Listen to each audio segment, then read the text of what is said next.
Hey, folks, this is Rebel Rouse and Rich Bergeron. Ladies and gentlemen, the tornado Tony Penfield. And Psychic Sandhagen with this computer and crystal ball unveiled. Ready to go. Oh, you got computer simulated That's it. stuff now, I'm huh? fired up tonight. You got your chat GPT picking your wins for you? All right. Well, I did my analysis for the first time in a long time before the show, so before even FanDuel offered a lineup for the fantasy, I got all my breakdowns of the fights for UFC anyway. Bellator is tomorrow night. And then I had a little discovery last night. I was surprised to find that my sportsbook account had the same exact balance as my fantasy account, even though I only ended the week with like $58 in fantasy money, and I ended the week with like 112 with betting money because I still go back and forth to New Hampshire. So all of a sudden I had 112 on both sides, and I started to spend some on the fantasy side, and it got taken off of the other side. I was like, what the fuck? This is bullshit, you know? So I don't know. I have to figure out how that happened. I've never seen that before, though. You should have two different balances on those two. But I won some money on Chris Boucher because he won back-to-back NASCAR races. And I won one UFC fight of all the quick picks that I made. I mean, you're talking super quick. I did no analysis whatsoever. And I picked Dustin Jacoby by TKO or decision or something. Won $9. $9. And then a $2 bet won me 112 on Boucher. Not bad. Anyway, we Bellator coming up tomorrow night.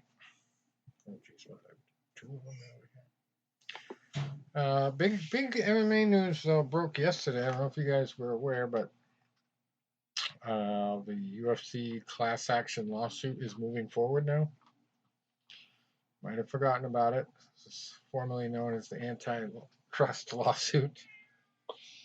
But I think I remember telling you guys a few weeks ago that I was talking to one of the main lawyers behind it on Facebook, Rob Mazie.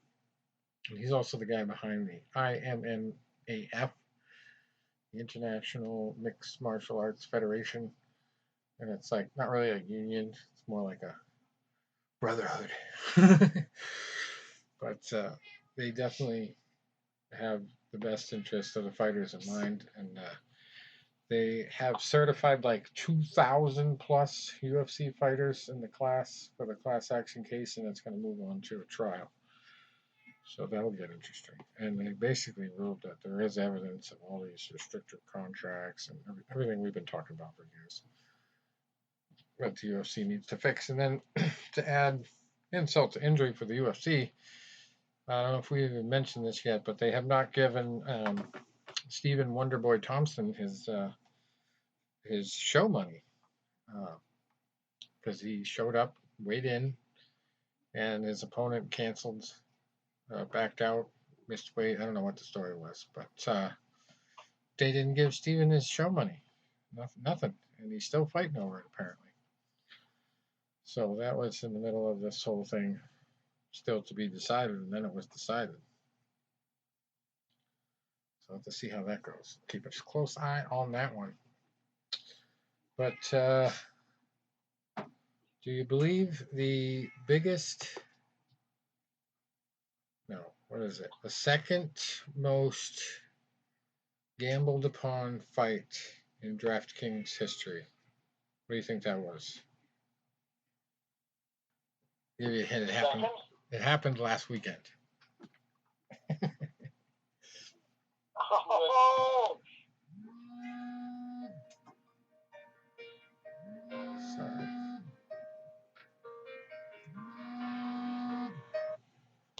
So last weekend. Last weekend. Oh, yes. that's 2 weeks. Jesus Christ! That was already 2 weeks ago. No, last weekend. Then obviously we know what last weekend was. Yep. Jake Paul versus Nate Diaz, second most bet boxing match in DraftKings history. We don't know if it was a hit at the box office because they have not got the pay-per-view numbers, but it certainly was at the sports book. Second most bet boxing match in the history of DraftKings Sportsbook, according to ESPN. Only Gervonta Davis versus Ryan Garcia drew more interest. Actually, Tommy Rainone there, a former guest of ours, posted about how much money he won. I don't know how you win that much money when you have to bet on Jake Paul, but maybe he had some different type of bet, parlay or something on the whole card. Who knows? Did not share his secret. Anyway, attracted more than 2 times as many bets as the entire 6-fight card of UFC 291. So, obviously, wasn't the outcome the big time underdog bettors were hoping for, but I was actually surprised that Diaz did not get knocked out because, all the stories going in were he was washed up, he was looking sloppy, he wasn't going to compete. He did get knocked down, but apparently it doesn't sound like he was close to getting knocked out anytime in the fight. And Jake won by unanimous decision. Knocked Diaz down in the 5th. And the big news is that they're supposedly planning an MMA rematch. And Jake Paul is down with it.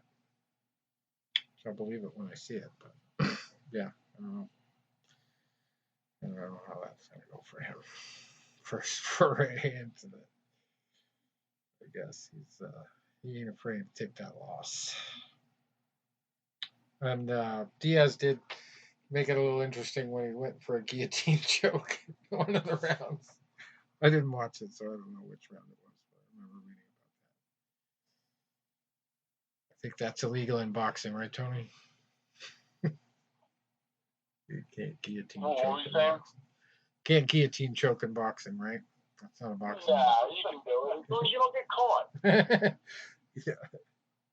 We were in practice today, and I was talking to a buddy of mine, and he's like, what they do at Eagles practice now is they actually have a coach with a boxing glove on. And when a guy catches a pass and he's running, the guy actually uses the glove and punches at him to try to guard the ball. My friend goes, dude, I just found your new job. And he's like, I said, yeah. I said, I could play as long as I could throw uppercuts in there. He's like, yeah. He goes, instead of trying to block the guy, you uppercut him to the chin. It's not illegal. It's just called a precise block. Well, yeah, years ago, Teddy Atlas was working with the New York Jets. They did a big segment on it. And a lot of the linemen are using the MMA skills for takedowns and the takedown defense and all that kind of stuff. Grappling, it's all in there. It's all interrelated. But anyway, yeah. I still don't see a lot of NFL guys cross over to the UFC. Or last, anyway. But yeah, we got a big one this weekend. Another ESPN card. Vicente Luque versus Rafael Dos Anjos. And who do I got my money on? I got to check the notes. Okay. All right. So if it's going to be Luque, it's going to be by TKO or submission, I think. If it's going to be Dos Anjos, it's going to be submission or decision.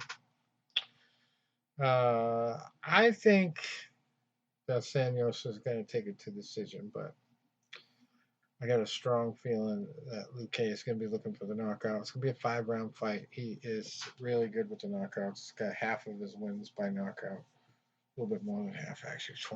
21 wins, 11 knockouts. He has had 2 losses in a row. So that kind of concerned me looking at the math and all that stuff. But Dos Anjos has not had straight big winning streaks going either. So I don't know. He has 11 submissions and 16 decisions though. He's got a lot more experience, but a few more losses too. So you factor it all in. I like either Helenius by decision or Luque by knockout. That's my story, and I'm sticking to it. Hedge your bets on that one. It's gonna be a tough one. I've got a few locks I outlined, but there's not a lot of them on this card. And we got Cub Swanson on this card in the co-main event. Talk about a veteran. This guy, 28-13, facing Hakeem Dawodo at featherweight, who is 13-3-1. Dawodo's got 7 knockouts, 6 decisions for those 13 wins, and that's like not even a total of Swanson's wins. Like his whole career is not even the total of Swanson's wins. And that's 16th place, 28 wins for Swanson, 28-13, 13 knockouts, 4 submissions, and 11 decisions. So I don't think that's going to be close. I think this is the fight Swanson might want to go right off into the sunset on if he wins big, because I think he's getting to that time where he wants to retire. Maybe he wants to get to 30 wins, but it's coming up. It's going to be a big one. I think he can take care of Hakeem pretty good. It's going to be a knockout or decision from what I see there. What do you think about those two fights, Tom?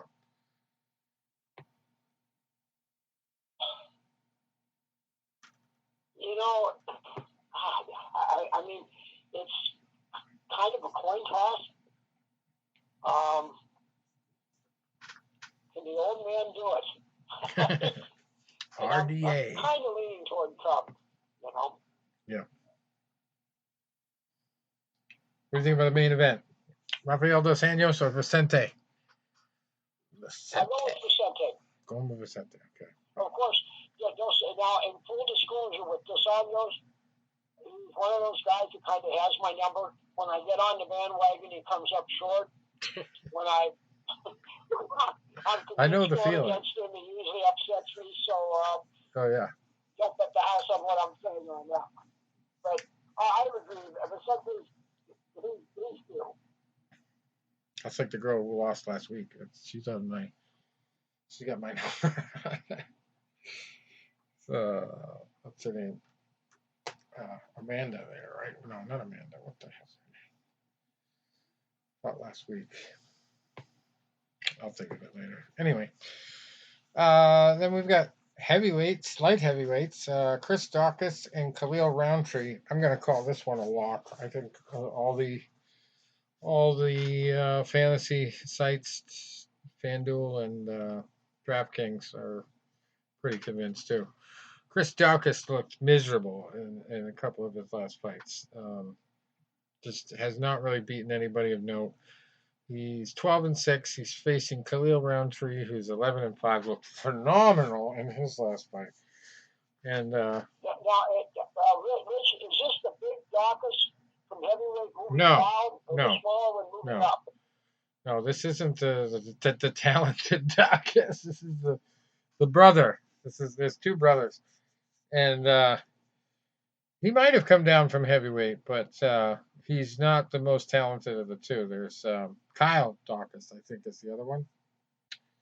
He is way more talented, way more fearsome. And Chris, I don't know if he just came to practice one day and stuck with it, but I don't want to call him horrible, but he's just one of those guys. They got him around just, I guess, for name recognition, the fact that his brother's in the game with him. I don't know. It's a good story. But he's not very talented. So I think Khalil's going to take quick care of him. I'd even go for first round knockout there. Round 1 potential. I have it written right down. But Daukaus, for his 12 wins, he's got 11 knockouts. So, you got to think if he does pull off a massive upset, it's probably going to be by knockout too. But it's big P in the caps. Then we got Pollyanna. My favorite female fighter's first name right there, Pollyanna. Viana. She ain't no Pollyanna. She's got 5 knockouts, 8 submissions. She's 13-5. Fighting Jasmine or Yasmin, I guess it's an I there. Yasmin Lucindo, who is 14-5. Nearly identical, as that old UFC announcer would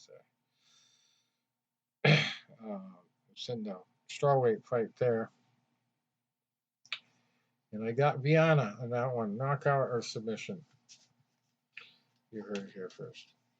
Lucindo has a few more knockouts. She's got 8 knockouts to Viana's 5. But Viana's got 8 submissions. So, I think she's got the better shot there. No decisions, too. That's important. 5 KOs, 8 submissions, no decisions. 9. Okay. Whoop, page 2. Gotta go to. That's page 1. AJ Dobson. AJ Dobson, 6-2, fighting Tafon Nchukwu, who is 6-3. That's a middleweight fight. That one is kind of a high-risk toss-up because they don't have a lot of experience. You can't really do a lot of number crunching on a record like that. Middle of the card here. I haven't really seen a lot of either guy. I'm going to go with Dobson just because he lost twice in a row. And if he loses 3 times in a row, he's guaranteed to be thrown out. And he's just started in the UFC. And he lost twice. So, big ambition thing there is going to be to have to get this win no matter what. Whereas Nchukwu, he's been knocked out twice, and he lost 3 of his last 4. So, like, which loser do you pick? That's one I would normally just stay away from in the betting and the fantasy. We got another middleweight one, a little bit more experienced guys. Jamie Pickett and Josh Fremd. I've never really seen much of Fremd fighting. He's 10-4 at middleweight. Pickett is 13-9. I've definitely seen him fight. He's fought a lot of big names. He's got 9 knockouts, 4 decisions, but he has lost 3 straight. So Fremd has 4 knockouts, 4 submissions. He lost 2 of his last 3, and he barely has any UFC experience. So there you go. It's kind of like another toss-up there. A lot of losses to deal with to figure out who's going to be on their game. So if Fremd is going to win that one, I'm going to say sub or knockout. If Pickett's going to win, it's going to be knockout or decision. But it's definitely a toss-up about that one. I'll probably stay away from betting. I might put either guy on different sides of the lineup. But that's a tough one. Then we got JP Buys. He doesn't sell, he buys. He's 9-5, fighting Marcus McGee, who's 7-1. That's a bantamweight fight. Buys has lost 3 in a row. He's got 3 knockouts, 5 submissions, and 3 knockout losses. McGee has only got the 1 loss, only lost by submission. I'm going to call him a KO lock, and all the fantasy sites got him at the highest price because they're expecting the same thing. Knockout. I don't know if it's going to be the first round. I'm going to call that a lock. It's happening. Bet it. Sue me if you lose.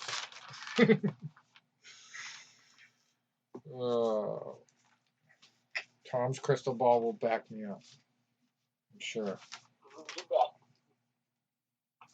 All right, so then we got another lock in the McKinney versus Breeden. I think this is a lock. Many people might disagree with me, but that's a tough fight for both guys. Mike Breeden, 10-5. Terrence McKinney, 13-6. Lightweights. McKinney, he's got 8 subs, 5 knockouts, 4 knockout losses though. 2 stoppage losses in a row. Breeden also has 2 losses in a row, but he also has the bad distinction of having 0 UFC wins.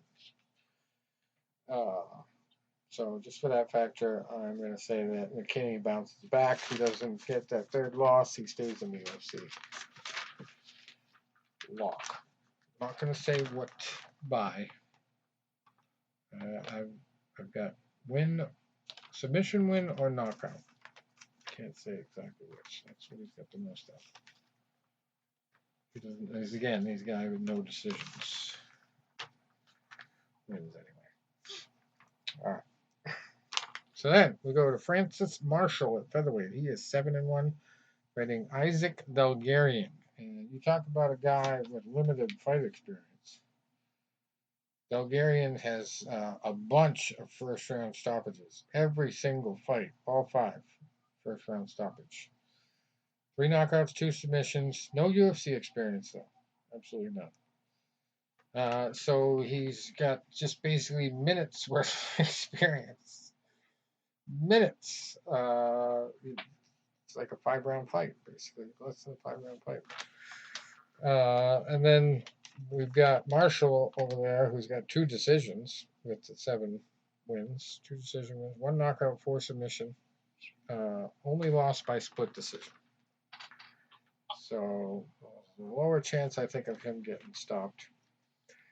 And Delgarian's probably going to get a big wake-up call trying to take that step up. But I've thought that before about people that are knockout artists. So don't listen. Don't stamp your foot down and say I'm definitely going with Marshall. But I do like him by submission or decision. Just keep that first round knockout and play for Delgarian. Because you get that puncher's chance. You never know. Put a couple bucks on. It's probably a real long play. Probably a plus 800, plus 1,000 first round knockout for him. But he's got the pattern of doing it, so you can't ignore patterns sometimes. Okay, then we got the heavyweights.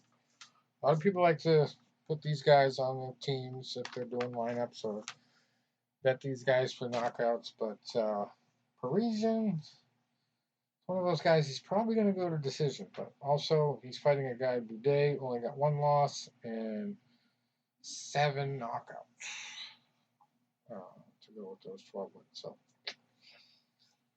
Parisian might be going down in this one, but I bet it would probably be a decision. It's going to disappoint a lot of people who are counting on this to get them all kinds of fantasy money. Definitely not going to be a first round finish if it is. I'd say a second or third. But I like Boudet, knockout or decision. I normally would go with Parisian by decision, but he's got 11 knockouts. So he's capable of that too. I think Boudet is just worlds better than him. So not going to call it a lock, but I'm going to go KO or decision for Boudet. Then we go down to strawweights for Jacqueline Amarim, 6-1, and Montserrat Ruiz, who is 10-2. And I'm going to go with Ruiz on that one. Knockout or decision. I'm going to call that one a lock. Amarim just doesn't have any UFC wins. She's got a couple UFC fights, but lost both of them. She's got basically 5 out of 6 wins by submission. So if she does pull off an upset, it's going to be by submission. And I think Ruiz gets it by KO or decision. It's just a lot more experience. Almost twice as many fights.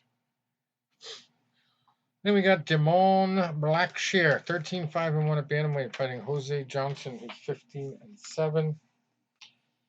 Call that a Blackshear win by knockout or submission. Johnson's got no UFC experience. Does have 8 knockouts. Blackshear's got 8 submissions. So all of his losses also have been by decision. We'll see. And then we got Juliana Miller, who's just 3-2, and Luana Santos, who's 5-1.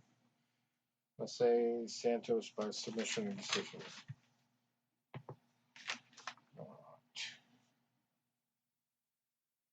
Chris Dawkins is actually out of Philadelphia, Tony. You got to go visit him and straighten out that fight game because he could do better.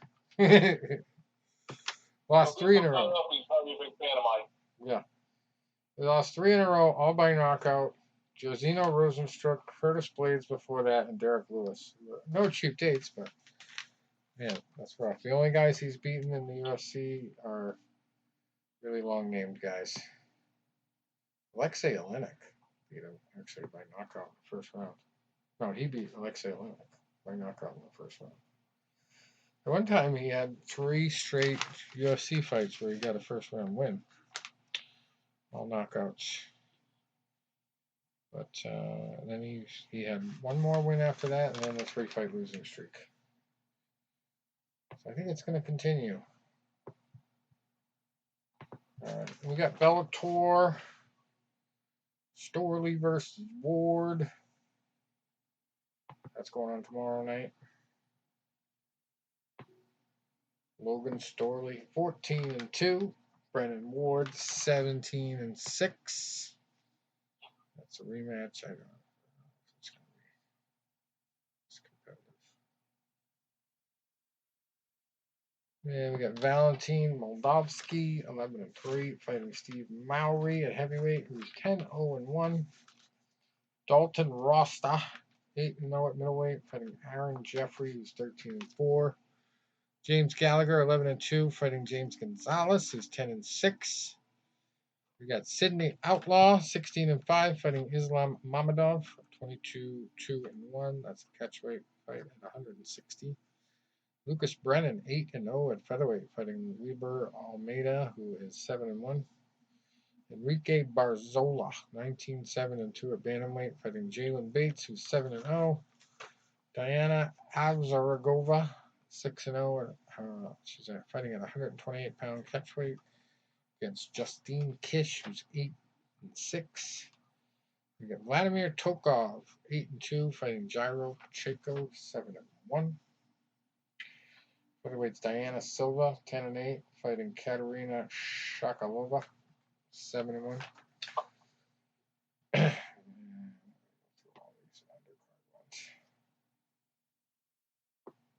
a couple of preliminary ones before that. We got to the box rec schedule and results. By the way, did you hear who the replacement is for Anthony Joshua this weekend? I did. So, I mean, Robert Helenius is going to come out there, and let's just say the man's going to fight. You know, you have to say that the man's going to fight. But will he have enough to challenge Anthony Joshua? And part of me says, most of me says no, and then there's a little bit of me that says yes. So what I think we're going to see here is Helenius is the guy, you know, he comes to fight. He comes straight in. He's awkward. He's sloppy. He's strong. So when he fought a guy like Adam Kanaki, who, you know, was undefeated at the time, he just wore him down. You know, his pressure got to Kanaki, and then he finally stopped him once.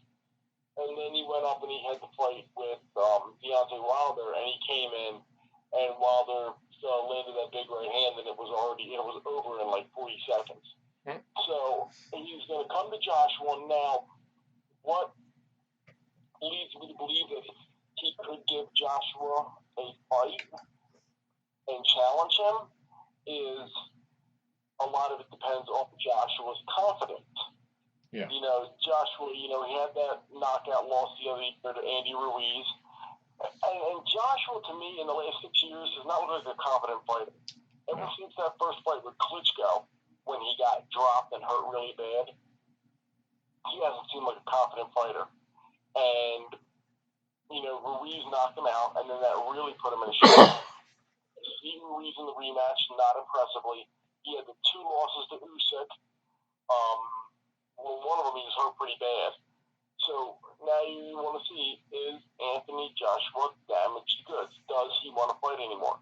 If he doesn't, and Helenius is on top of him, he's going to be looking like I want out. I'm done. I don't want to do this no more. But if Joshua's focused, he should catch Helenius coming in and knock him out. I'm leaning towards AJ winning by stoppage around 5 rounds. But if he's not mentally invested, he will lose. Yeah, I mean, I got that Andy Ruiz 5. I'm excited to watch this. Because I agree with you, Tony, 100%. You can't go against Joshua, but you never know. And I'm a little excited about this. I might put a buck or two on it. Now I think it's going to be Saturday afternoon, our time. Okay. Do we know for sure? I will tell you right now. Let's see. I just got an email from DAZN today about the fight, just telling me, hey, fight's on DAZN this weekend and it's not pay-per-view. Mm-hmm. Thank you. Let's see, what do we see here? Let's go to my items. So, yeah, I would assume that it'll be the afternoon for us, I would think. Let me see some of my old items.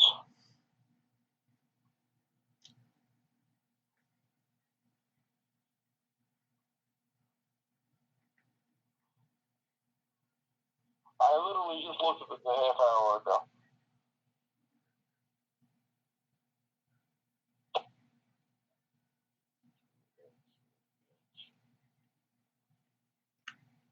Do we need some research music? We need the Jeopardy music. Final Jeopardy. Yeah, you really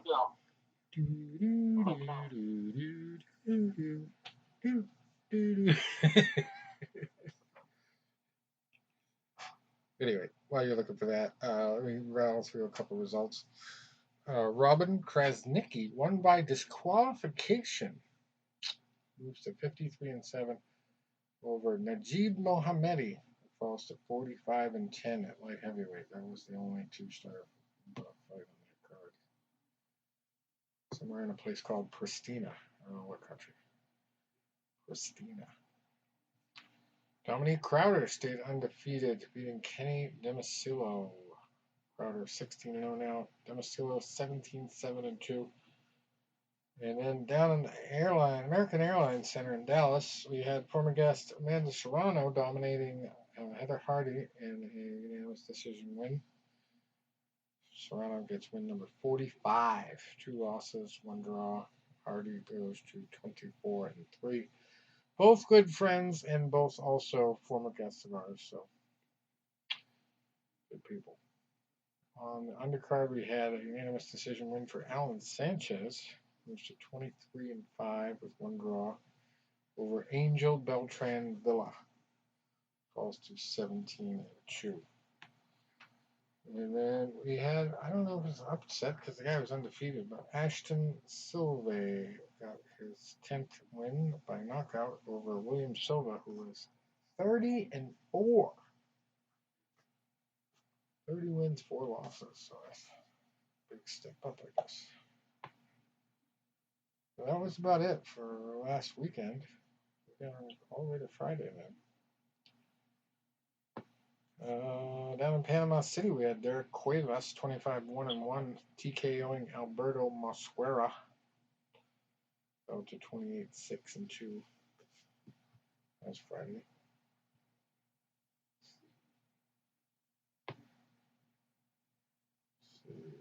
Okay. That's about it. So this has to be New Britain time. So the main event is expected to start around 10 p.m. So obviously, it's probably going to be around 5 p.m. our time. Yeah, that's what I thought. Well, hey, I'm just going to get on the DAZN in the afternoon and, just keep it going. Keep checking. Well, they also got a couple DAZN, well, at least one DAZN fight on Friday. From Atlanta, Raul Solomon. He is 12-1 fighting Tyler Howard, who's 19-1 at middleweight. No titles. Not sure what else is on that card, but apparently nothing above 2 stars except for that. Let's see. Anthony Joshua versus Robert Helenius. That's going to be on DAZN as well, as Tony just said. Joshua coming in 25-3. Helenius 32-4. We got to go. Somebody's always got to go in the co-main event. We've got Filip Hrgovic 15-0, fighting Dempsey McKean, who is 22-0. Heavyweight. And a third heavyweight fight, Derek Chisora, 33-13, fighting Gerald Washington, who is 20-5 with one draw. Journey. That's a somebody's loser leaves town, I guess is the term. They both have a big chunk of losses in their last 6. I think both of them have 4 of their last 6 they've lost.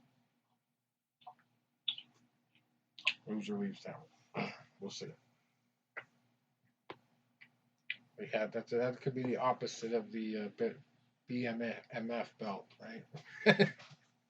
The GTFO belt.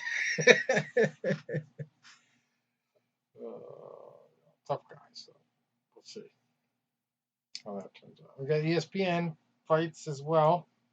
Saturday.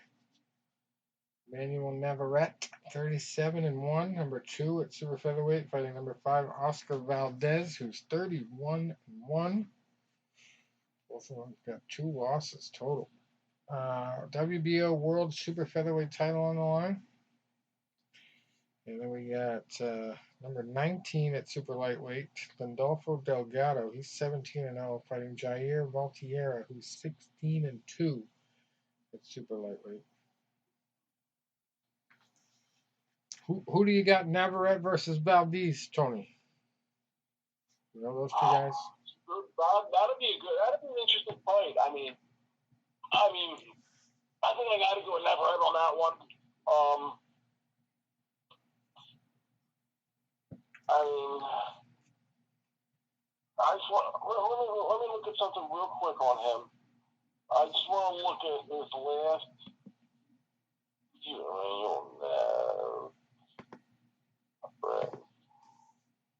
Let me look at his.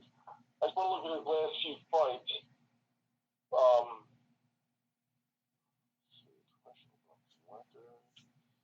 Okay, so he's on a winning streak. His only loss was a 4-round unanimous decision in his 5th fight.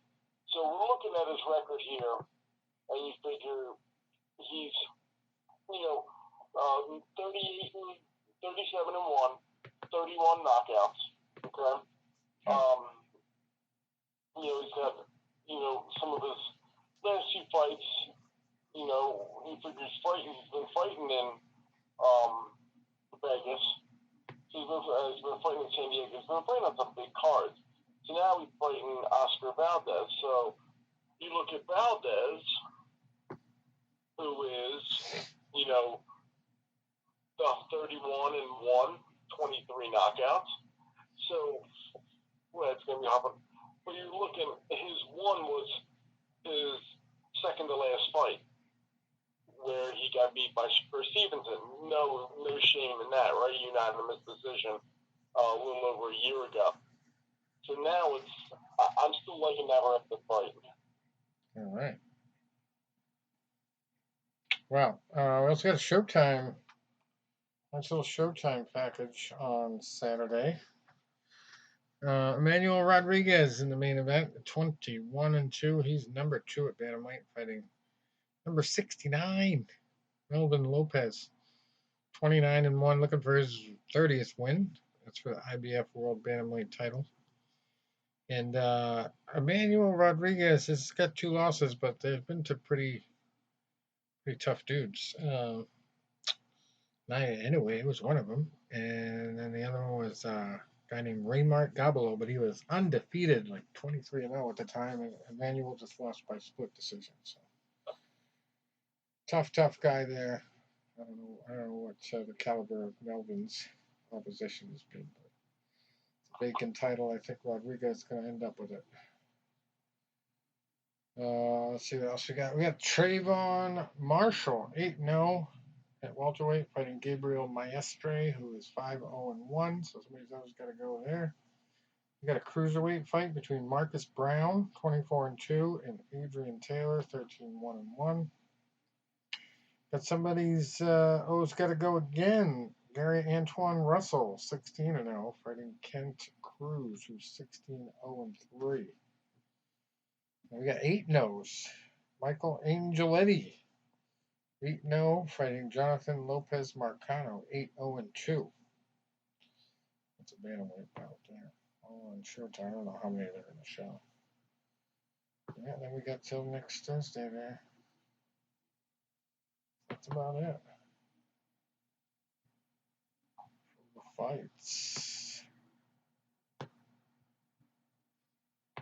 Don't know if there's going to be any one championship or anything.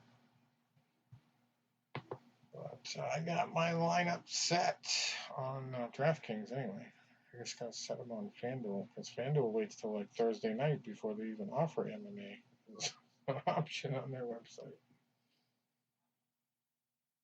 Unreal. So did I miss anything? Do you guys remember any other news that I did not? Well, on a different topic, I got to see. I mean, I wasn't there live, but I got to watch history last night on TV, watching the baseball game. Oh yeah, I did read about that on your Facebook I'll tell page. you, man. It's talking how cool this is, and I'm going to hit you guys with a fun fact in a second that I found out today. So I'm watching the game last night. I'm at home. Knowing I was getting up early today because I was going to Eagles practice and watching the game. And I was watching it, and usually at the end of the game, if they win, they name a player of the game. And then some of the younger teammates usually douse this person with water or Gatorade or whatever, and ice cubes. And then I'm watching it, and I'm like, man, I wonder who it's going to be. Because they had their one veteran player had 2 home runs, his 199th and his 200th. So that's a milestone. Another player was making his major league debut, and his first major league at bat, he hits a home run. I'm like, well, that's a milestone, hit the home run in his first major league at bat. And then I'm watching, I'm like, they got this new pitcher on a trade, and I'm like, well, he's pitching a shutout. We're going in the 8th inning. I mean, he's pitching pretty well. And then I realized he was having a no-hitter. And I'm like, well, if he gets this, it's kind of obvious he's going to be a player for the game. And then he gets it, which is pretty cool. Stanley was there. And so I'm like, man, how cool is that? You got a game where a guy hits his 199th and 200 career home runs. Another guy hits a home run in his first career at bat, and the pitcher throws a no-hitter. I mean, talk about getting your money's worth. So a stat comes out today, and obviously it blew my mind. This pitcher, Michael Lorenzen, they just got him from Detroit. He is one of 4 players in baseball history to have come out of Fullerton Union High School in Fullerton, California. One of 4, okay? All 4 of those players have thrown no-hitters. Oh, Jesus. That's wild. That's pretty wild. Yeah, it is. Oh, well. Pretty snazzy. Sounds good. Oh, in Golden Retriever news. I was a little offended today, Rich. Why? I was going into Eagles practice. I sent you guys the photo, and I was first in line. I got there early enough to be first in line. So I was 6th in line here. I'm first in line, and I see Fox Good Day there. My old buddy Jen Frederick coming out. Jen Frederick called me sexy, handsome, and an icon about 8 months ago. Yeah. Or 10 months ago. I said, what's up, Jen? She looks at me. Jen, it's me. Collinsville Bakery. Secret High Cape. Oh my God, I didn't recognize you. I said, yeah, I'm incognito. I'm a little offended that I wasn't remembered. Then I got another photo to send you. As you guys know, I've had 2 stalkers that have been, following my every move. And I finally caught up to them today. Nice. You might recognize them as 2 Eagles cheerleaders. Nice. So, but that was fun. I have Golden Retriever news, Tony. I saw the picture, dude. Yeah, well, that's not the only one, okay? Oh. So my girlfriend's son got a female, and then my business partner already had a female golden. He got a male golden and named it Rocky. Nice. Without even knowing anything about your history and golden retrievers and all that stuff. That was just kind of funny. I was like, "You serious? You gonna name him Rocky? Oh, Tony's gonna love this."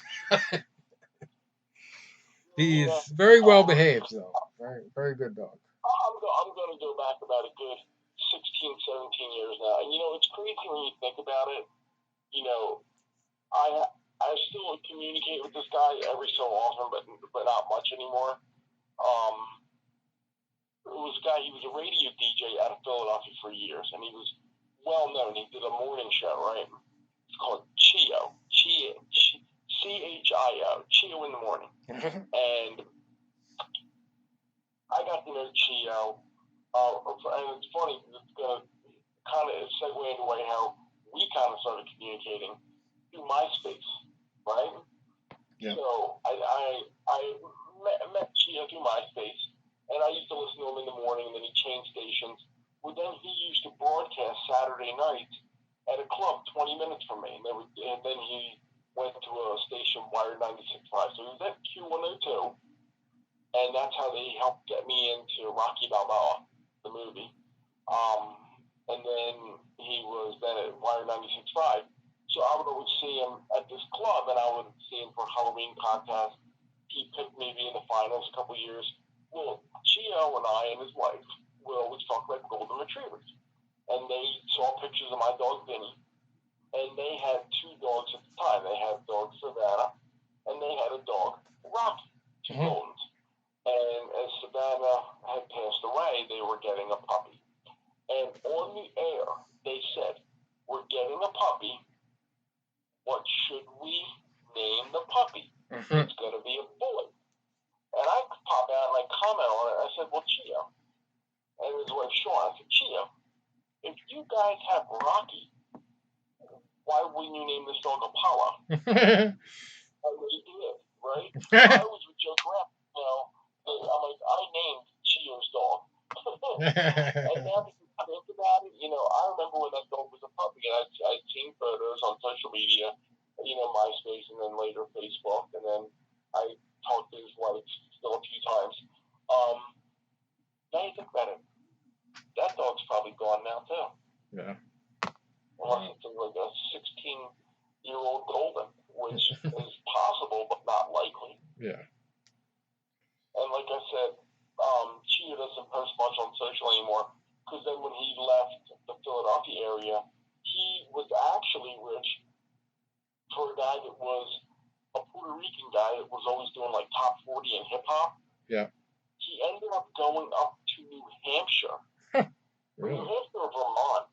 Hmm. It was definitely in New England. And he was hosting the morning show on a country station. That's quite the I'm difference. like, a Puerto Rican country fan. That doesn't sound right. Right. You know, I'm used to you doing the salsa music. But then since retired, and I think he's back with Philly now. But I haven't seen him probably a good 10 years. Okay. Get him on the show. we got John Shattuck coming on next week now. He's doing big things with our boy DDP, I guess. Gonna have to explain these power cup things I keep seeing on his posts. But he's... Yeah, I saw it. What did he lose? Like how much did he lose? DDP? Or this guy? I saw DDP was doing with Butterbean. Oh, Butterbean, yeah. Yeah, Butterbean just had a birthday. So that went viral, all his weight loss pictures. I don't know how much he lost. But DDP is doing some other stuff, I guess, now with these things called power cuffs. I have no idea what they do. John Shattuck runs a gym. And apparently he's been working with him and doing a lot of stuff with DDP. And apparently tonight he was like, "Well, maybe I could tell DDP to wait." And I'm like, "Oh, this is probably not going to go well." So I go, let's do it next week. Because, you know, it's been your pleasure, as DDP said to us. So, it's not a big deal. I figured we could wing it tonight without a guest, but we'll get him on next week. He's doing this big commercial now. He's like, get rid of your dad bod. Come train with me. We gotta ask him about his goggles. He's always got goggles on in his picture, so I don't know if those are like prescription goggles or had an eye injury. We'll have to ask him about that. Curious. But that's that. Till next week, I guess. I have not got a golden yet myself, but if these two have puppies, I don't know. It's gonna be tough not to get one. My buddy's already calling them mortgage puppies. He's gonna be paying his mortgage with them. The deal I got now is better. You know, I got this one. She comes over 5 days a week, and she's great. And then I send her home. There you go. Not too shabby. That works. All right, guys. Thanks for stopping by. All right, enjoy the fights. I got a feeling Saturday's going to be interesting. Oh, definitely. All right. I just hope Cub pulls it off. Cubby Swanson. He deserves it.